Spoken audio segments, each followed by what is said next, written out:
Assalamualaikum semua, kembali bersama Aperture Podcast. Aku Zaf bersama aku Nabila. Kali ini kami berdua lagi sebab Faris masih lagi tidak available. So Nabila, apa khabar? 2 minggu cuti ni, nak raya dah ni, 2-3 hari lagi. Itulah tu, Alhamdulillah sihat. Tapi sekarang ni takut lah, penyakit macam-macam dah ada balik Influenza lah, illness lah, A lah, COVID balik lah. Ada few people yang I dengar kena positif COVID balik lah kan. I punya wife punya office, I think about 30 plus people kena sebab dia orang buat town hall. Kan? Sebab aku my wife tak pergi. So yang pergi town hall semua kena. Gila. Tapi dah tak hype lah. Orang macam dah tak cakap sangat kan. Tak heran sangat kan. Macam tak heran, buat tahu je. Semua pun memang dah gaya hidup baru lah bersama virus tu kan. Yelah, social distancing semua tak ada. Masa tengok panggung tadi penuh. Penuh. Memang itu pun beli awal tu. Beli 2-3 hari awal. Memang duduk tengok bumper tu bumper hari Isnin ni. Hari Isnin. Betul. Oh, weekdays penuh juga. Gila. Zaf tengok, it's not really first day, Saturday rasanya. Tapi the week yang dia keluar tu lah, hari Sabtu tu penuh sampai ke bawah. Sekarang pun rasa masih penuh panggung tu. Oi gila. Dah habis tu siap orang tepuk tangan kan, standing ovation. Okay, kita tak nak panjang-panjang lebar sikit berceloteh. Kita nak review satu filem yang maha hebat sekarang ni. Dia punya ketipan dah mencecah dah mencecah 53 juta dalam masa 2 minggu. Memang mind blowing lah. Tak sangka kan, tak sangka. I tahu dia mungkin boleh box office juta-juta lah, tapi tak adalah sampai 50 kan. Ini memang 8 kali ganda. Memang terkejut lah. Dengan pantas dia naik 53 kan. Rasanya tayangan lokal je. So cerita yang kita nak review ni, cerita berjudul Mat Kilau, Kebangkitan Pahlawan. Okay, dia punya pelakon dia Adi Putra sebagai Mat Kilau, Beto Kushairi sebagai Wahid, Fatah Amin sebagai Awang, Johan Asari sebagai Yasin dan banyak lagi lah. Dan dia pun banyak juga cameo dalam ni. Elis Suryati ada, Mubarak Majid, Namron, Rahim Razali, Jalaluddin Hassan, semua. Tahu-tahu Zarina Zainuddin pun ada. Bayangkan Galak, Keraman, semualah. Semua yang ada nama punya pelakon lah, dia memang ada panggil masuk dalam ni kan. So dia memang serius lah kan? Memang tak ada shortcut cerita ni. Dia memang go all out kan. Watak yang remeh-temeh pun dia ambil pelakon yang hebat juga kan. I think Namron tu macam satu scene je kan, dekat istana, macam istana tu maybe dia kota kampung tak tahu, satu scene dia. Alright. So filem Mat Kilau dia merupakan filem biografi epik sejarah Malaysia arahan Samsul Yusof. So siapa yang tak tahu Samsul Yusof ni siapa, dia anak kepada Yusof Aslam kan, gerak-gerak khas kan. So tapi aku tahu dia since talking about gerak khas kan, kecil-kecil dulu nama dia Roda-Roda Kota Raya. Tahu tak? Nabila tahu tak? Tak tahu. Dia Nabila kenal gerak khas. Sebelum dia tukar gerak khas, dia Roda-Roda Kota Raya. Ni zaman lagi lama punya, old time ya. Okay. Dia panggil kawan-kawan bapak dia tu. Galak semua tu masuk. Skrip ditulis oleh Samsul Yusof dan Shahruddin Dali. Okay, dia punya plot sinopsis, penceritaan filem ni menggunakan latar belakang tahun 1892. Of course, kan, cerita pun Mat Kilau, bukan Mat Kilau moden. Ketika penguasaan pihak penjajah British di tanah negeri Pahang. British mengeksploitasi ni aku baca dekat dari Wikipedia. British mengeksploitasi kekayaan hasil bumi Pahang milik orang-orang Melayu dengan mengenakan cukai kepada para peniaga dan mengaut hasil bumi penduduk serta bercampur tangan dalam urusan adat dan agama. Tindakan tersebut dilakukan oleh British tanpa persetujuan orang-orang Melayu di Pahang, menyebabkan dia orang rebel kan, untuk melawan British atas semangat untuk mempertahankan tanah Melayu dan bebas dari terus jajah Mat Kilau seorang pahlawan Melayu bersama ayahandanya Tok Gajah dan sahabat-sahabatnya berjuang habis-habisan menentang pentadbiran British. Alright. Kutipan untuk bajet untuk cerita ni 8 juta. Kutipan dia macam kita cakap tadi 53 juta. Diorang dah boleh senyum dah sekarang ni. Tak perlu fikir dah nak promote. Dia macam autopilot dah. Dia punya kutipan Dia tu. fikir nama sequel dah ni. Dah ada dalam perancangan dah sequel semua. So macam mana Nabila, berapa kali dah tengok ni? Difahamkan banyak orang tengok banyak sekali. kali. Tapi memang macam nak repeat lah. Kan dia memang menarik cara dia structure the movie tu. It's not really about biopic sangat lah. Mula sebelum pergi tengok tu ingat ke cerita macam biopic nak menceritakan Mat Kilau ni takut bosan kan? Dari mana kan, dari kecil dia macam mana, dah besar macam mana. Rupanya bukan. Dia just straight epic action movie. Ambil team je.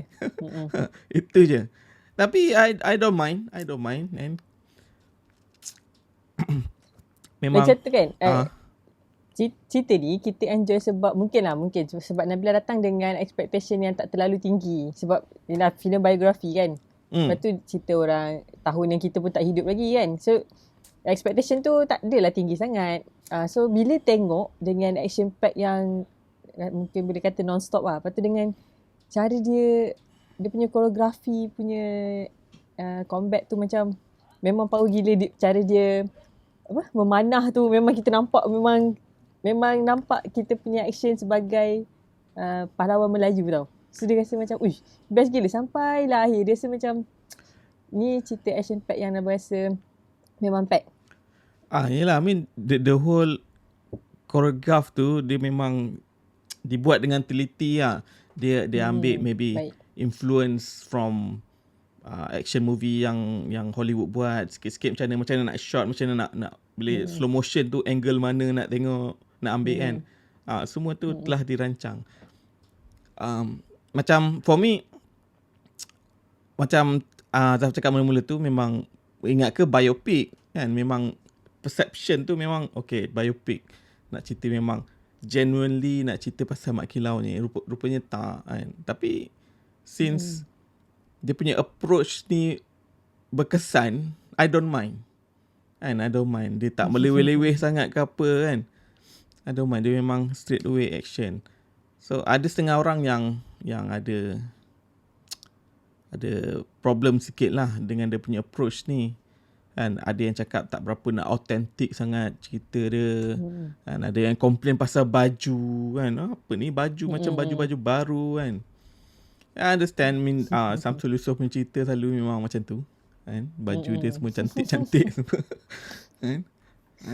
Tapi again, bila cerita tu interesting dan entertaining, dia okay. benda tu boleh put aside tau. Dimaafkan. Itu yang structure macam mana you penceritaan tu is number one lah for me. Dan kalau yang bahagian cerita tu ada masalah dan baru orang akan nitpick benda-benda lain. Tapi sebab cerita tu entertaining, orang tak pandang sangat benda-benda lain tu.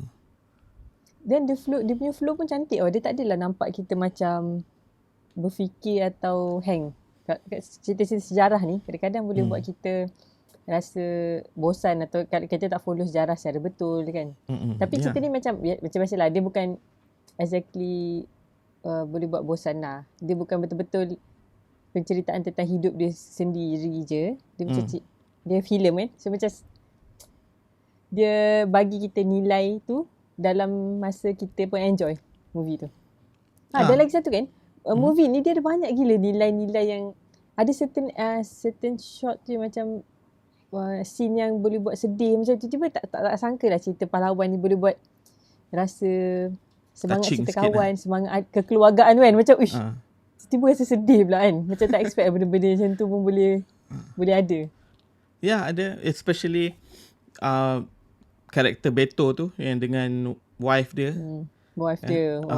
Ada dia berjaya lah create that emotion kat situ kan. I mean, at certain angle kita faham kenapa karakter Beto tu macam tu, dan kita pula faham kenapa wife dia macam tu. I don't think it's benda tu macam logik lah. Zaman dulu wanita ada that type of strong macam mana, Power against suami macam tu. bukan, dia macam ada strong opinion. I don't think so lah masa zaman dulu ada kan. Tak ada. Maybe zaman dulu maybe perempuan just follow the Ikut husband je je kan. Tapi dia inject benda tu more or less like modern punya interpretation. It's working. And sebab dia nak bagi orang zaman sekarang sedar je.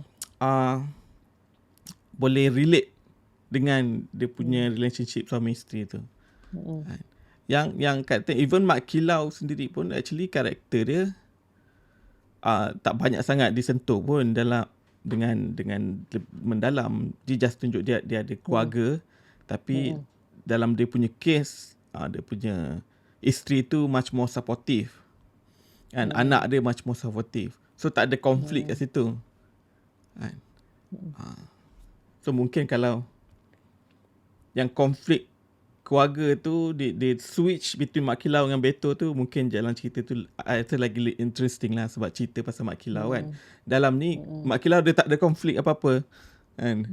Dia dapat apa yang dia nak buat, semua orang ikut cakap dia, dan doesn't really create much more drama lah. Cuma ada satu scene tu yang few of dia punya member tu yang against dia punya arahan pergi ikut Fatah Amin tu kan. And dia curi senapang tu. Itu je lah. And then dia punya tak nak fokus dekat drama dan konflik tu. Dia okay, habis macam tu je, aku maafkan kau. Habis settle. Kita berperang lagi sekali. Kita kan pahlawan. Okay.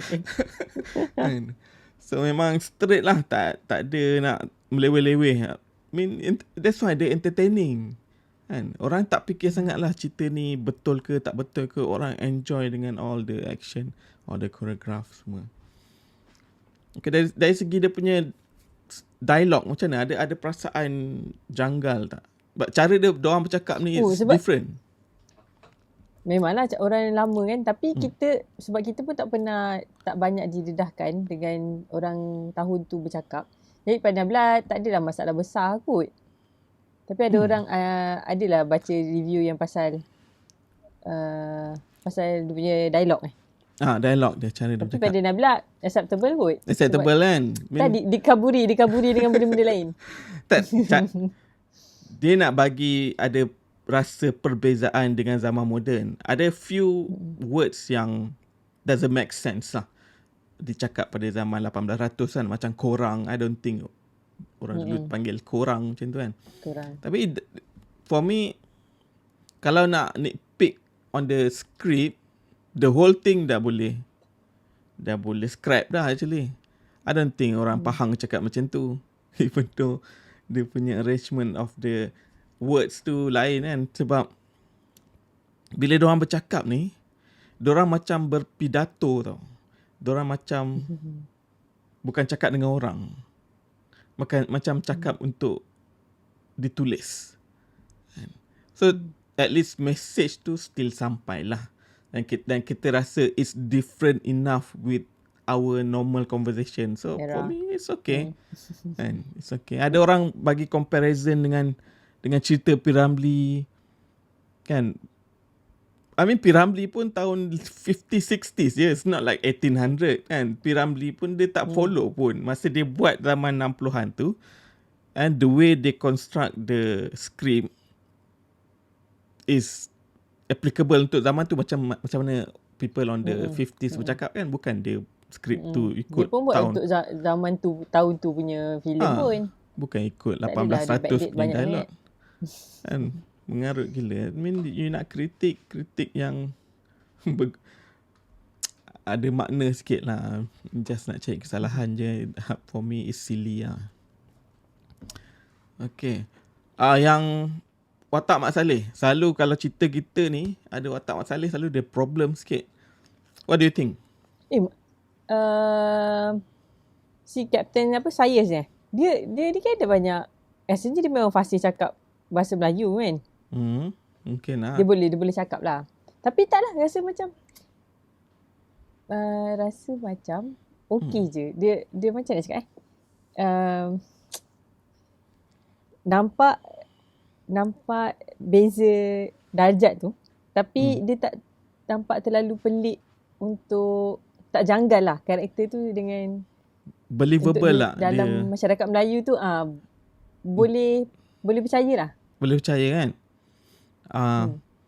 Dia tak ada nampak macam dia buat-buat cakap Mak Saleh ke apa. Tak nampak macam dia macam caricature punya karakter. Mak Saleh yang cuba Melayu. Kan? Selalu sebab dia nak portray Englishman zaman 1800 dulu pun. Kita pun tak tahu macam mana orang English cakap masa tu. Tapi for me, dia berkesan. Dia berkesan bila dia cakap bahasa Melayu, dia ada slang dia kan. Tapi dia punya intonation tu sampai tau. Apa yang dia cuba nak sampaikan tu. Macam mana kalau bila time dia marah ke apa. I think it's workable lah for me. And tak ada nampak dia macam apa, puppet ke kan? apa. Okay lah, okay. And it's good. I mean, ada few lagi lah watak Mak Saleh tu. Yang lain pun should be fine juga. I don't have any issues.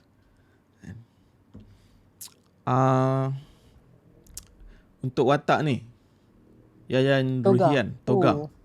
Oh, itu memang baik dia tu. Memang kalau aku kat dalam tempat tu, memang aku nak pukul dia dululah. Geram pula. Dia tu kan memang dia dah level Hollywood. Itulah. Dia macam memang martial art fighter. And then dia dah memang level dia dah jauh sangat lah. Dia dah berlakon dengan John Wick tu semua. Tapi the fact that untuk dia berlakon dalam cerita ni, dia tak nampak jauh sangat lah dengan orang lain. Okey lah, dia macam level dia tak overshadow Mat Kilau, walaupun kita tahu betul. Level dia tu tak level dia tu tak sama. Dia tak macam dalam cerita, I think cerita Wira kot. Dia berlakon juga cerita Wira dengan Hairul Azrin. Kat situ nampak perbezaan dia lah. Macam dia, bila dia ada on the screen tu, dia overshadow Hairul Azrin sikit. Tapi dalam ni okay, betul. Nabila cakap dia tak overshadow other people kan. I mean, Adi Putra dia dengan, especially Adi Putra dengan Beto lah. Dia bila on the screen tu, dia ada screen present lah. Orang memang akan concentrate dengan cara pembawakan watak dia tu. Fatah Amin not so much lah. Fatah Amin. Tapi surprisingly Fatah Amin at least dalam ni dia dia okay kan. Dia tak ada kayu lah. Sebelum ni kan dia berlakon juga cerita action kan. Tapi sebelum ni tak ingat lah cerita apa dia berlakon, sebab memang tak ingat pun. Faham tak? Yang ini memang macam dia boleh juga berlakon martial art ni. Nampak lah kan. Boleh. Sebelum ni kan kita dah typical kan dia dengan cerita-cerita cinta je kan. Tapi dia berlakon ni memang baik lah. Okay lah. I think dia boleh as a supporting macam ni. Kan macam cerita KL Special Force dia dengan Roshamno, habis lah. I mean, bila dah ada Roshamno, kau dah memang tenggelam lah kan. Tapi bila yang tenggelam tu pula, kalau tak Fatah Amin, memang cerita tu memang lemas terus lah. Dia memang tak nampak dia terus kan. Tapi dalam ni, at least nampak dia punya function tu dalam ni, karakter dia, pembawakan dia tu. Ada sedikit cringe sikit lah. Macam awal-awal tu dia nak tunjuk macam dia rebel lah sikit kan. Macam dia nak tunjuk yang dia much more sepatutnya pandai daripada Mat Kilau ni kan. Itu tak berkesan sangat lah kan. Dia nak portray that type of characters. Tapi lepas tu bila diorang dah bergabung balik tu, dia dah okay dah kan. Action wise dia okay lah. Choreograph dia okay lah. Slow motion dia, bila dia panah tu kan. Sebab badan dia pun cantik. Itulah. Dia features dia ada features lah. Dia, kalau tak ada dialog tu nampak okay, boleh lah ni kan. Jadi model calendar okay, boleh lah. screenshot. Jadi wallpaper. Alright. So cerita, kita tak sembang pun pasal cerita actually. Cerita dia actually straightforward. Kan? Macam synopsis dia tadi, the English punya penjajah ni dia nak kena dengan cukai, and then ada orang menentang. It's not really ditekankan sangat pun pasal British jahat dalam ni, kan? Dia tekan sikit-sikit. I mean, karakter Captain Sayers tu pun yang jahat. Maybe ada kekurangan untuk cerita part British tu lah. Apa yang British tu buat kat situ, kita just nampak dia just collect cukai je. Itu je. And so dia punya motivation tu tak berapa nak strong sangat lah untuk Mak Kilau ni memberontak kan. And then dia pun nampak tak Mak Kilau ni macam seorang yang cerdik, pandai? Dari segi agama ke? Sebab dia kan keluarkan hadis lah, fatwa lah kan. So, dari segi apa? Dari segi general lah macam mana. Dia pilih sebagai captain. So nampak tak dia seorang yang cerdik, pandai. Dia punya plan dia, formation dia. For me tapi tak benda tu dia tak terlalu, dia tak fokus sangat kat situ kan. For me benda tu macam tak ada lah. Dia tak tunjuk betul-betul lah. Tapi contohnya macam cara dia plan. Kan orang tu pergi plan nak pergi curi senjata. Tapi dia kata dia tak nak. Dia kata jangan, ni bahaya. Patutnya kalau dia nak tunjuk dia tu pandai in strategize ke something ke, patutnya dia cakap sepatutnya kita kena macam ni. So kita boleh nampak lah dia punya leadership in macam tu lah, in that terms. Tapi serta benda memang dia tak portray dekat dalam cerita lah. Tapi kita disebabkan oleh orang punya respect dekat dia, so kita nampak dia sebagai someone else. Yelah sebab dia tak tunjuk. Dia orang keep on cakap nama dia Mak Kilau kan. Tapi bila Mak Kilau tu itself on the screen, tak tunjuk sangat pun apa yang bagus sangat Mak Kilau ni kan. Kekurangan dia kat situ lah. Macam Nabila cakap pasal yang dia tak setuju untuk curi British punya senjata tu. Yes, kan, kau tak setuju, beritahulah kenapa, kan. Kau senyap-senyap macam tu, Mamat tu tak, jangan ikut, jangan ingkar arahan dia. Tu je. Kan? So untuk watak Awang ni, dia nak tunjuk dia bijak pandai, kan. And dia buat the mission tu. Make sense lah untuk watak dia, kan. Sebab dia kononnya berbaik dengan the British masa yang kat tepi pantai tu, I think British kan. Tapi malam tu rupanya dia ada misi lain.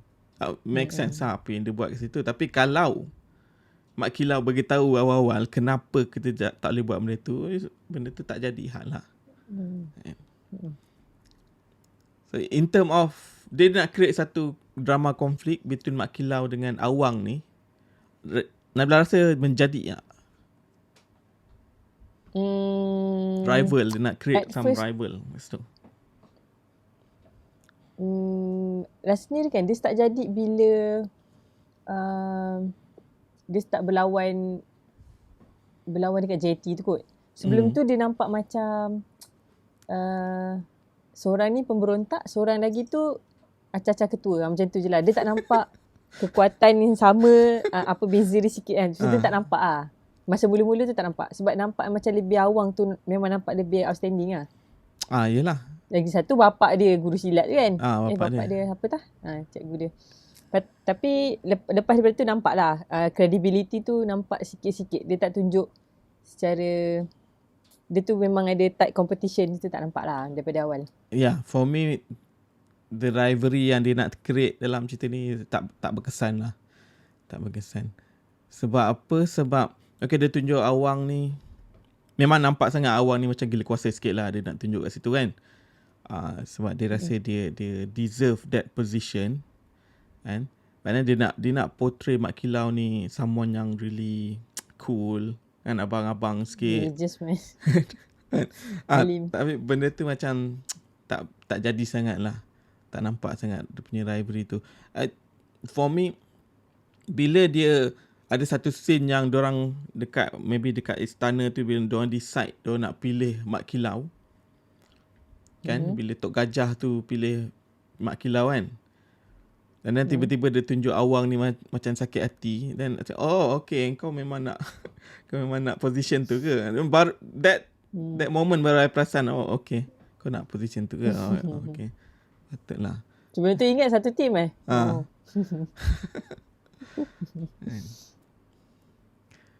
Sebab mula-mula tu Awang ni dia dah pergi dah dekat Tok Gajah tu cakap something yang dia dah ready untuk pikul dia tanggungjawab tu semua kan. Tak terfikir pula Mat Kilau ni yang akan ambil position dia. Tapi at least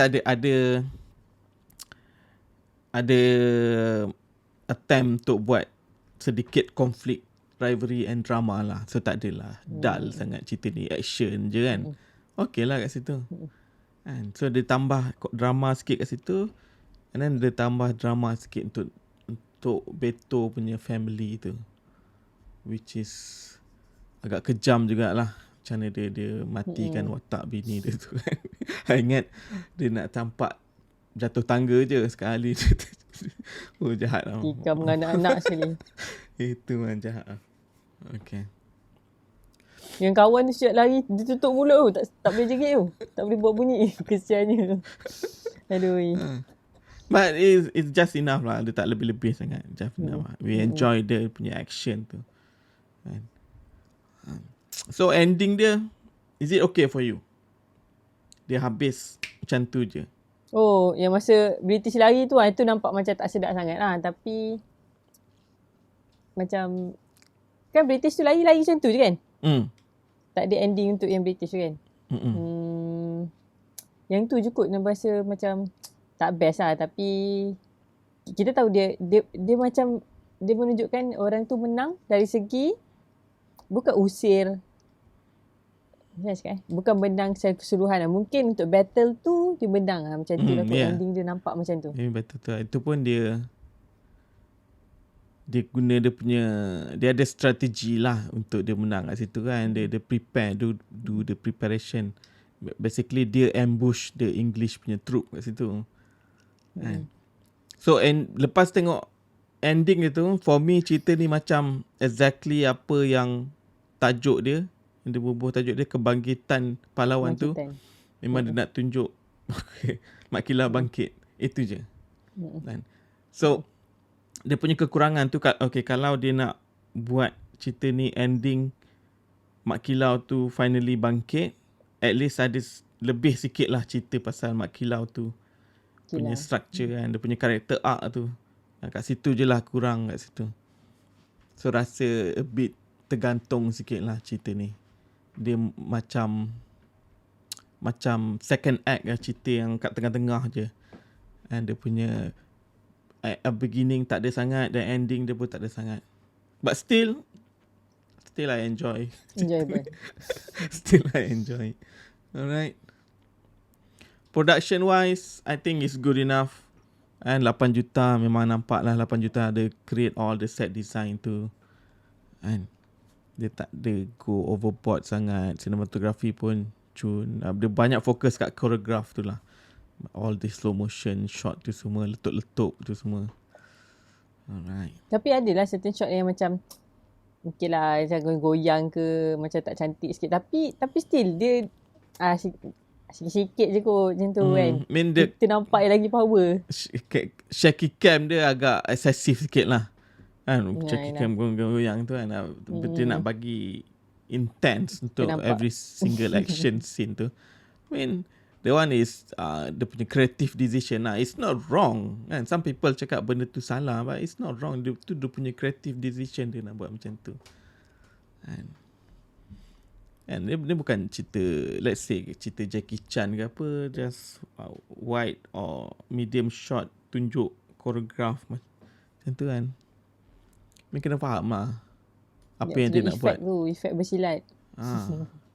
Tapi koreograf silat dia memang menarik lah. Dia macam, mungkin sebab Adiputra aku yang buka silat tu kan. Dia jadi macam, macam ni silat power gila.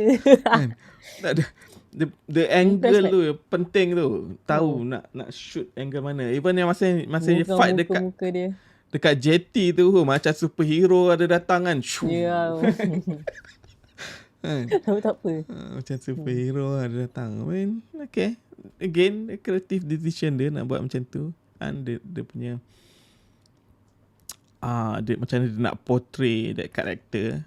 And it doesn't make sense. Kalau tengok cerita ni, kita imagine cerita ni betul jadi tahun 1800 tu, memang tak make sense lah kan. Tapi dia kena adapt dengan situasi sekarang lah. That's why dia dapat 53 juta. So tak ada orang boleh sekarang boleh terima lah. Boleh sangkal actually 50 juta is proof. It's workable, it's working. Right.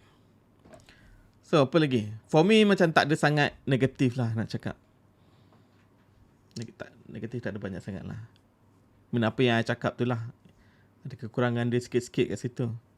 Dan kalau benda tu pun dia tackle, memang full mark lah for me. Tapi ada certain kelemahan sikit tu, spoiler bukan full mark lah. So Nabila boleh bagi berapa bintang? Nabila nak bagi, sebab Nabila baru tengok satu kali je kan, Nabila nak bagi 4.8. Kalau repeat tak tahulah, mungkin 4.5 ke 5. 4.8 Okay. Dia ada certain part kan, tengah makan pun terus berhenti lah, macam tengok, macam ni, faham tak? Dia punya impresif tu. Cerita Melayu kot. For me 4 bintang lah. Dia tak perfect macam Top Gun Maverick kan. Top Gun Maverick memang every second tu precious kan. Tu memang precious every second. This one dia untuk epic action movie cerita Melayu pula tu. Impressed lah. I'm impressed. Okay. So itu je kita punya review. Juga Nabila ada apa-apa nak tambah ke? Tak aku. Lagi satu nak cakap pasal Johan Nasari. Rasanya kan ada certain scene dia macam lebih-lebih lah dia punya fashion impression. Aku geram je. Dia kan macam tak tahu apa jadinya dia sekarang. Dia pandai berlakon tapi tak tahulah macam terlebih-lebih pula kot dari segi pahlawan punya. Botak Johan Johan siapa? Sebagai? Johan Asari kan? Yasin tu kan? Botak tu kan? I mean, yelah dia naik masa sebab apa Juvana dulu kan, watak dia dalam Juvana kan Juvana. Botak kan. Dia macam orang lain semua kan cover muka pahlawan, tiba dia buat muka lebih-lebih drama. Macam alah dia ni spoil lah.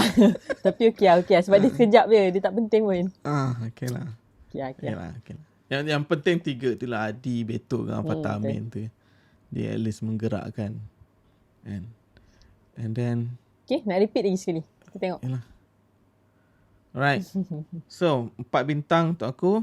Nabila bagi 4.8 sikit lagi. Anugerah Dekan ni.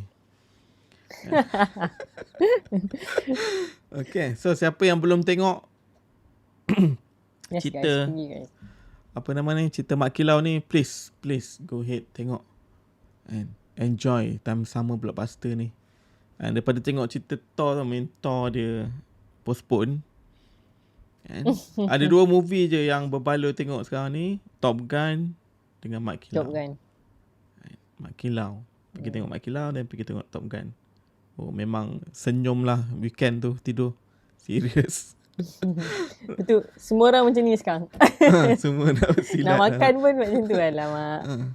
Means that dia berjaya tau. Dia create something yang dah lama tak ada. And then benda ni dia macam sentuh every single masyarakat lah. At least Malay punya community lah kan. I belum dengar lagi maybe Chinese or Indian yang praise cerita ni. Maybe diorang belum try tengok lagi. Tapi budak-budak Melayu semua memang semua dah, even though cerita ni tak menceritakan kisah Mat Kilau yang sebenar, tapi at least dia membuka something lah bagi orang interested nak search sendiri siapa actually Mat Kilau ni. For me that's a win lah. Right guys, itu je review kita untuk Mat Kilau Kebangkitan Pahlawan. Okay, sekali lagi 4 bintang untuk aku, 4.8 dari Nabila. Okay, jumpa lagi untuk video seterusnya. Assalamualaikum. Ciao.